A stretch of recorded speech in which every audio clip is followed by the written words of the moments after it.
Pendidikan Agama Islam di SD Negeri 15 Pasaman, Kabupaten Pasaman Barat. Di sini saya mengikuti jambore GTK kategori GTK Inovatif Guru SD dengan tema pembelajaran berdiferensiasi. Pembelajaran berdiferensiasi adalah kunci untuk menciptakan kelas yang inklusif dan efektif. Dengan pendekatan ini, setiap siswa memiliki kesempatan untuk belajar sesuai dengan gaya dan kecepatan mereka masing-masing. Mungkin kita sering bertanya-tanya, mengapa tidak semua siswa merespon pembelajaran dengan cara yang sama? Maka pembelajaran berdiferensiasi memberi jawabannya. Dengan pendekatan ini, kita mengakui bahwa setiap siswa unik dan memiliki kebutuhan belajar yang berbeda. Bayangkan saja kalau di kelas kita, setiap siswa termotivasi dan tertantang untuk menerima pembelajaran yang kita berikan. Dengan pendekatan ini, siswa lebih terlibat, lebih memahami materi, dan lebih percaya diri. Kemudian, pembelajaran berdiferensiasi juga memberikan siswa kesempatan untuk mengembangkan keterampilan abad ke-21 seperti berpikir kritis, kreativitas, dan kolaborasi sesuai dengan profil pelajar Pancasila. Mari simak video saya tentang guru inovatif dengan pembelajaran berdiferensiasi. Selamat menyaksikan. Di awal semester pembelajaran telah dilakukan tes diagnostik non-kognitif. Ini merupakan langkah penting dalam menciptakan lingkungan belajar yang efektif, menyenangkan, dan juga bisa melihat gaya belajar siswa. Maka di sini didapatkanlah hasil gaya belajar siswa, yaitu auditori, visual, dan kinestetik. Untuk menerapkannya secara efektif, saya juga berkolaborasi dengan rekan guru lain untuk melihat kesiapan belajar siswa. Setelah selesai menyusun modul ajar, saya menyampaikannya kepada kepala sekolah untuk menilai modul yang akan saya ajarkan nantinya.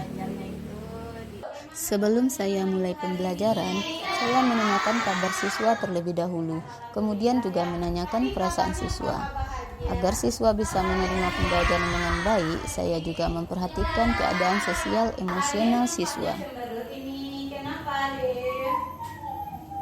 Kemudian tak lupa juga berdoa terlebih dahulu sebelum memulai pembelajaran. Saya menyampaikan tujuan pembelajaran kepada siswa, yang mana tujuan pembelajarannya adalah siswa mampu memahami perilaku terpuji melalui Asmaul Husna, As-Somad, Al-Wahid, Al-Ghaffar, dan Al-Afu. Dan tak lupa saya juga menyampaikan langkah-langkah pembelajaran agar siswa bisa menyiapkan diri dalam menerima pembelajaran nantinya. Saya mengetahui bahwa siswa akan senang jika pembelajaran dilaksanakan dengan inovatif dan penuh tantangan. Maka saya memberikan pertanyaan pemantik kepada siswa dalam bentuk game pakai aplikasi Wordwell yang saya rancang sendiri soalnya. Ini merupakan hal yang baru bagi siswa saya dalam menerima pertanyaan pemantik. Di sini saya memberikan gamenya berdiferensiasi, yaitu siswa dibebaskan untuk memilih jenis game apa yang diinginkan. Ada dalam bentuk menyusun kata, kuis, game show, dan lain-lain. Dengan menerapkan game dalam pembelajaran, tidak hanya membuat siswa lebih tertarik pada pelajaran, tetapi juga membantu siswa mencapai hasil belajar yang lebih baik. Game kuis juga dapat mengubah suasana kelas yang biasanya serius menjadi lebih menyenangkan bagi siswa. Saya mengetahui bahwa setiap anak itu unik juga dalam menerima pembelajaran. Makanya saya merancang pembelajaran berdiferensiasi.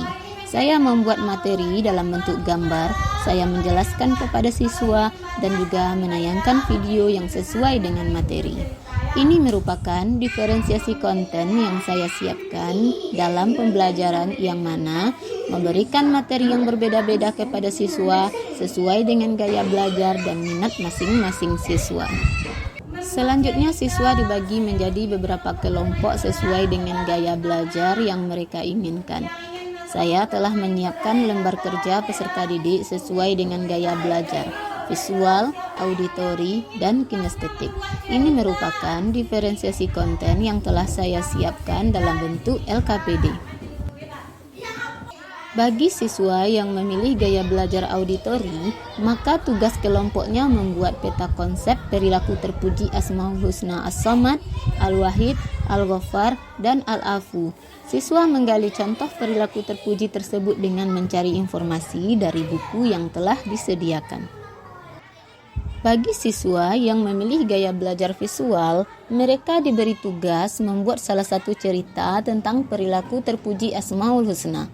Mereka diberi kebebasan untuk memilih cerita dan Asmaul Husna apa yang akan dikembangkan sesuai dengan minatnya. Siswa menggali informasi dari beberapa contoh cerita yang telah saya siapkan. Bagi siswa dengan gaya belajar kinestetik, maka diberi tugas bermain peran dengan perilaku terpuji Asmaul Husna. Siswa diberi contoh skenario bermain peran. Kemudian, siswa diberi kebebasan untuk memilih peran apa yang akan dimainkan dan perilaku terpuji yang akan dikembangkan. Siswa diberi kebebasan untuk membuat skenarionya sesuai dengan minat yang mereka inginkan. Ini merupakan diferensiasi proses dalam pembelajaran. Saat diskusi berlangsung, saya juga melihat keaktifan siswa dalam bekerja sama. Bagi siswa yang saya perhatikan kesulitan dalam memahami materi, maka saya memberi bimbingan kepada kelompok tersebut. Tak lupa saya juga melakukan penilaian observasi dalam diskusi kelompok. Saat mendemonstrasikan hasil diskusi di depan kelas, kelompok dengan gaya belajar auditori mempresentasikan hasil diskusinya dalam bentuk peta konsep. Kelompok visual mempresentasikan hasil diskusinya dalam bentuk cerita, dan kelompok kinestetik mempresentasikan hasil diskusinya dalam bentuk bermain peran di depan kelas.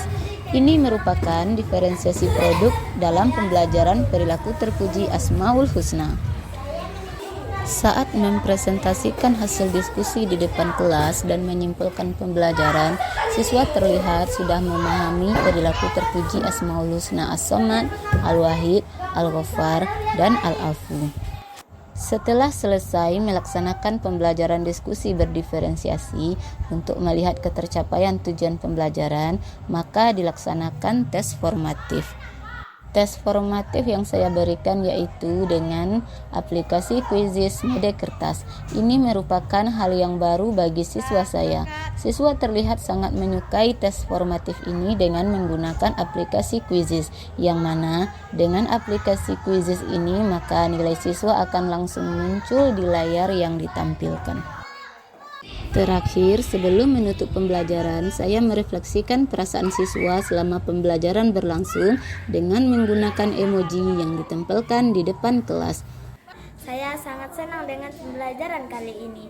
Bermain peran membuat saya lebih mudah memahami perilaku terpuji Asmaul Husna, terutama saat saya menjadi orang pemaaf seperti peran yang saya mainkan.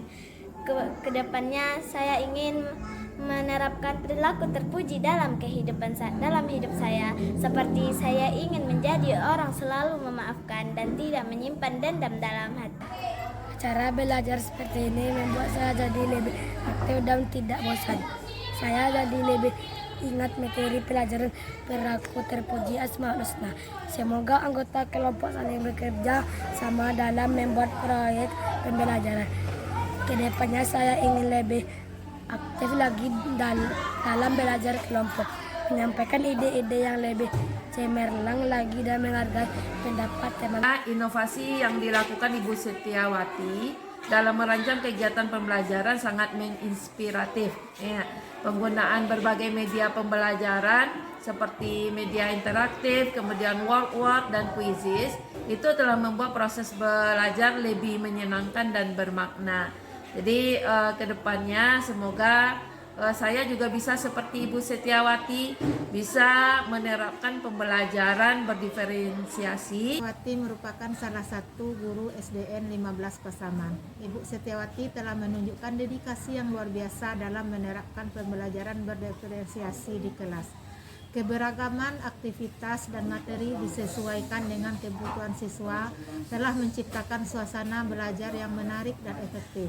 Siswa terlihat lebih antusias dan terlibat dalam proses pembelajaran. Harapan saya selanjutnya seluruh guru SDN 15 Pasaman bisa menerapkan pembelajaran berdiferensiasi yang inovatif di sekolah ini.